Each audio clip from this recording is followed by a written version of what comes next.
WW को tribute देते हुए जिस तरीके से उन्होंने पहला घंटा कमर्शियल फ्री करा था, वैसे ही मैं पहले 3 मिनट कमर्शियल फ्री करता हूँ, जाओ एंजॉय करो यार। अब देखो जो स्टार्टिंग में ऐड आ गई होगी उसका मेरे पे कंट्रोल नहीं है। तो क्या सिमा चैंपियंस ऑफ द वर्ल्ड, मैं हूँ 3DX चेतन। या पहला घंटा कमर्शियल फ्री क्यों बोल रहा हूँ मैं, पहला घंटा कमर्शियल फ्री, ऊपर से पुराना स्टेज देखने को नहीं मिला भाई साहब, बड़ा बुरा लगा। मुझे पता था कि ये बड़ी सी स्क्रीन हमारा दिमाग खराब करने वाली है और वही हुआ भी। दिमाग खराब तो बेचारे हल्क होगन का कर दिया, हल्क होगन का माइक ही नहीं चला। हल्क होगन ने एक बार एन वर्ड यूज किया था, बेचारे माइक को भी लगा कि यार अगर मैं चल पड़ा और इसने एन वर्ड यूज कर दिया तो मेरा तो सत्यानाश हो जाएगा, तो बेचारा माइक ने भी काम करना बंद कर दिया। पीछे से आके किसी ने माइक दिया कि लो भैया अब बोलो। खैर मेरे को ये चीज अच्छी लगी कि लेजेंड्स जो है इस तरीके से यूज होने वाले थे कि सबका कुछ ना कुछ पार्ट था, जैसे कि Hulk Hogan and Jimmy heart ने स्टार्टिंग में ऐसे रॉ को किक ऑफ किया था। बट देन स्टार्टिंग में जो ट्राइबल कोर्ट का हमें सेगमेंट देखने को मिला, magnificent might be an understatement, क्योंकि वो सही में मेरे लिए सेगमेंट नहीं था, that was a movie. Sami Zayn के लिए इतना बुरा लग रहा था because Sami Zayn didn't deserve this, और ऊपर से पॉल हेमन के लिए पहली बात तो ECW की चैंट्स लगने लग गए बिकॉज फिलाडेल्फिया में हो रहा था। पॉल हेमन ECW के फादर, जो भी कहना चाहो आप उनको।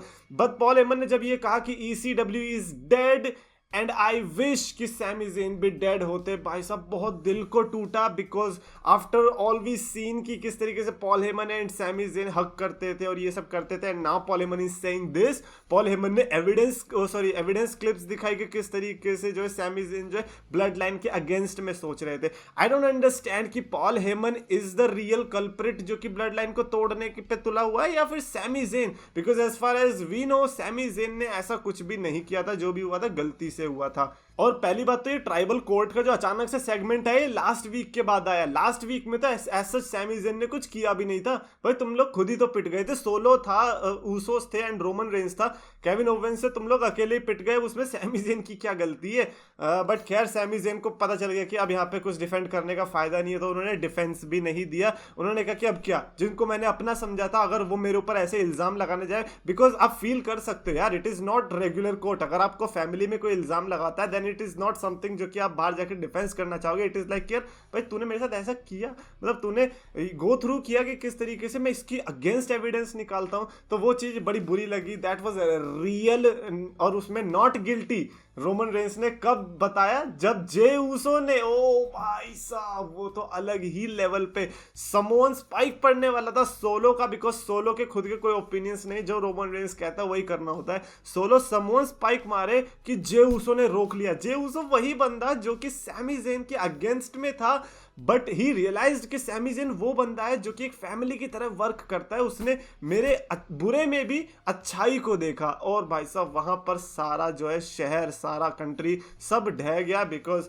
अब इसके आगे तो क्या ही है, सारी इमोशनल मूवीज फेल हो गई इसके आगे। और फिर उन्होंने अपनी तरफ से एविडेंस दिखाए 4, अगर पॉल हेमन ने एविडेंस दिखाए थे तो 5 डिफेंस में जे ऊसो के पास क्लिप्स थी that Sami Zayn is a better member for this family. और फिर बाद में रोमन रेंस ने कहा कि ठीक है भैया सैमी ज़ेन है नॉट गिल्टी, बट उन्होंने ये भी कहा कि अब ऐसा है कि सैमी ज़ेन तुम दिख मत जाना रॉयल रंबल तक, बिकॉज रॉयल रंबल में तुम्हारा रियल टेस्ट होगा। और वो रियल टेस्ट क्या होगा we don't know yet, because Kevin Owens के साथ मैच है। अब उस मैच में क्या एक्सपेक्ट कर रहे हैं, मे बी रोमन रेंस कि सैमी ज़ेन उनका कुछ करेंगे, या फिर सैमी ज़ेन केविन ओवेंस के साथ ही हो जाएंगे। अल्टीमेटली भाई बहुत कुछ पता चलने वाला है रॉयल रंबल में।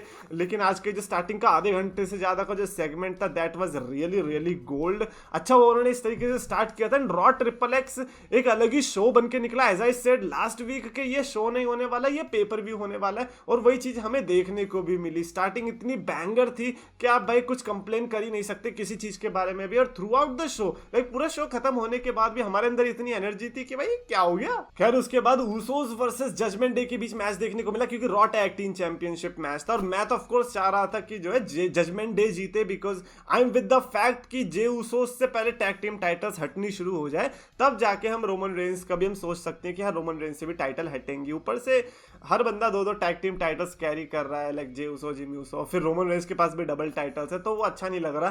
तो ऐसे में मैं एक्सपेक्ट कर रहा था कि जेडी शायद जीत सकती है, कंसिडरिंग देयर ट्रैक रिकॉर्ड भी, कि हाँ यार उनके पास बंदे भी हैं, लाइक फिन बैलर, रिया रिप्ली थी साइड में और सैमी ज़ेन सिर्फ उनके साइड अकेला था। तो ऐसे में जे ऊसो जिनके पास वरदान मिला हुआ है कि वो हमेशा 3 किक आउट से पहले किक आउट कर लेंगे, वही चीज हुई भी। लेकिन मेरा मूड तब बदला अंदर से जब मेरे को पता चला कि सैमी ज़ेन मैच के अंदर आ चुका है, बिकॉज जिमी ऊसो को चोट लग गई। आई डोंट नो कि एक्टिंग थी या क्या थी, मे बी रोमन रेंस की ट्रिक थी ये टेस्ट लेने की कि सैमी ज़ेन फिर बाद में ऐड हुए और Sami Zayn and Jey Uso ने मिलकर मैच जीता, टैग टाइटल्स रिटेन रखी फॉर द ऊसोस। भाई साहब दैट वाज वेरी इमोशनल। मतलब मैं ये कह रहा हूँ कि पहले 1 घंटे के अंदर इन्होंने ऐसा बागबान मूवी क्यों दे दी। मतलब यार मैं कह रहा हूँ कि नीचे कारपेट गीला कैसे हो गया, पता क्या चल रहा है, आंखों से आंसू आ रहे हैं। हाँ, आंसुओं से गीला हुआ था और कुछ नहीं था, ठीक है ना। तो ये स्टार्टिंग की जो 2 सेगमेंट्स थे भाई साहब, किलर, मतलब किलर। एले नाइट और दी अंडरटेकर, भाई साहब एले नाइट पहली बात तो ऐसा लगा कि सिस्टर एबिगेल के लिए दोबारा कुछ बोल रहा है, बट उन्होंने लेजेंड को ही कॉल आउट कर दिया। उन्होंने कहा कि यार ब्रे वाइट तो बच्चों से खेल रहा है, एक काम करता हूं मैं लेजेंड को बुलाता हूं। Then legend came, that is the Undertaker and the American bad ass character, और वो बाइक के साथ आए और जिस तरीके से वो बाइक चला रहे थे, nobody was expecting that, because आप बच्चों की तरह बाइक चला रहा था भाई अंडरटेकर की वैसे, पैर को ऐसे साइड में रख रख के, अरे कहीं गिर ना जाऊं, गिरना। अब ऑस्टिन देखो भाई क्या स्वैग में चलाता है, उस तरीके से चलानी चाहिए थी, बट खैर इट इज अंडरटेकर, तो ज्यादा कुछ कह भी नहीं सकते भाई साहब। अंडरटेकर कहीं पता चले पीछे से आके घंटा बजा देगा हमारा। तो अंडरटेकर एंड एले नाइट का ऐसा लगा कन्फ्रंटेशन होगा, बट नहीं, ब्रे वाइट आता है, बिकॉज एले नाइट ने कन्फ्रंटेशन का मौका नहीं दिया ना, वो नीचे ही रहा, वो ऊपर ही नहीं गया। तो फिर ब्रे वाइट पीछे से आता है एंड देन अल्टीमेटली एले नाइट रिंग के अंदर जाता है, ब्रे वाइट भी जाता है, और अंडरटेकर जो है चॉक स्लैम मारने की बजाय ब्रे वाइट को दे देते कि ले भाई तू ही मार ले, मैं थक गया, खामखा बॉच बॉच हो गया, खामखा आर्टिकल में डाल देंगे, 3DX चेतन वीडियो बनाएगा वो अलग। तो ऐसे में फिर ब्रे वाइट ने अपना सिस्टर एबिगेल मारा एले नाइट को, जो कि रॉयल रंबल में मैच देखने को मिलेगा। और उसके बाद अंडरटेकर ने ब्रे वाइट के कान में कुछ कहा। उन्होंने क्या कहा, उन्होंने कहा अबे ये चेतन इतनी अच्छी वीडियो बनाता है, इसके सब्सक्राइबर इतने कम क्यों हैं। खैर सब्सक्राइबर कम है या नहीं इससे फर्क नहीं पड़ता, अच्छी वीडियो बनाते हैं वो ज्यादा इंपॉर्टेंट है। अब यहाँ पे पासिंग द टॉर्च वाला सेगमेंट लगा लोगों को कि अंडरटेकर ने अपनी लेगेसी को जो है ब्रे वाइट को पास कर दिया कि अब तक अंधेरों से मैं खेला करता था, अब तुम्हारी बारी है अंधेरे से खेलने की मेरे बाजीगर। और अंडरटेकर और ब्रे वाइट की केमिस्ट्री मेरे को लगता है कि दोबारा से मैच ना हो तो अच्छा है, क्योंकि मैं डर गया था एक टाइम पे, क्योंकि रॉयल रंबल के बाद सऊदी अरेबिया ही है, तो I didn't wanted to see another Bochamania match. खैर उसके अलावा डैमेज कंट्रोल ने बेकी लिंच को धो दिया। स्टील केज मैच होता, वो स्टील केज मैच तो घंटा ही हुआ, क्योंकि डैमेज कंट्रोल को लगा कि एक काम करते हैं, रेफरी छोड़ो, ऊपर से लग नहीं रहा है कि लोगों का ज्यादा इंटरेस्ट है। मेरा इंटरेस्ट था, मैं बेली का फैन, हाँ शायद बेली का फैन हूँ इसीलिए भी, तो मेरा इंटरेस्ट था। बट खैर जिस तरीके से आपने बेकी को डिस्ट्रॉय किया, by the way how many of you thought कि बेकी लिंच नहीं है वो, जब एंट्रेंस हो रही थी बेकी लिंच की, ध्यान से देखना आपको भी लगेगा कि ये बेकी लिंच नहीं है, कोई और ही है। अब क्यों है वो ऐसा मेरे को नहीं पता कि ऐसा क्यों लगा था, बट खैर यहाँ पे डैमेज कंट्रोल ने बेकी लिंच को डिस्ट्रॉय करके अच्छा नहीं करा, मैच हमारा कम हो गया, बट उसकी वजह से हमें DX का सेगमेंट देखने को मिल गया, नॉट उसकी वजह से, बट ये है कि टाइम अब मेरे हिसाब से ज्यादा नहीं देना चाह रहा होगी SWW, क्योंकि लेजेंड्स को भी दिखाना है ना, अब पोकर खेलते हुए भी दिखाना है कि किस तरीके से बेरन कॉर्बिन पैसे जीत रहा है, $1 मिलियन टेडी बियास से आ रहा है, फिर टैक्स काटने के लिए ब्रे वाइट के पप्पा जी आ रहे हैं, जो अरविंद शस्टर करके कुछ तो नाम है यार, वो मेरे को नाम याद होता ही नहीं है कभी, अरविंद नाम है लेकिन उनका, तो उन्होंने टैक्स भी काटा, मतलब काफी अच्छा बैक स्टेज में कर रहा था JBL हैंडल। और उसके अलावा DX, भाई सब DX के अंदर कर्ट एंगल तो मेरे को रिंग में जाके नोटिस हुआ, मैंने कहा वे कर्ट एंगल क्या कर रही है, कब में आ गया, वो पूरी थ्रू आउट द एंट्रेंस था, और मैंने लिटरली रिंग में जाके रियलाइज किया। और वो रॉड डॉग ने जिस तरीके से अपना इंट्रो किया और बिली गन को जैसे इंट्रोड्यूस करना किया, ही रियलाइज किया भाई बिलीगन नहीं है ये, तो कोई और है, आपका बिलीगन ऑल एलीट रेसलिंग में है। तो यहाँ पर कर्ट एंगल आपके पास अवेलेबल है। कर्ट एंगल ने कहा कि यार देखो मैं हमेशा ऐसे DX में आना चाहता था, सो व्हाई नॉट। तो ये वो वाला सेगमेंट होता है ना, जैसे DX ने रॉ 25 में भी किया था, I think with Finn Balor, गैलोज Anderson and revival, something like that. वैसे ही आज भी हमें देखने को मिला, क्योंकि इंपीरियम ने इंटरप्ट कर दिया था, एंड देन इंपीरियम को इंटरप्ट किया Seth Rollins and montage Ford and Dawkins ने, जिसमें कर्ट एंगल बने special guest referee. Special guest referee की स्ट्राइप्स भी काफी अच्छी थी, फुल US वाली थीम दे रही थी।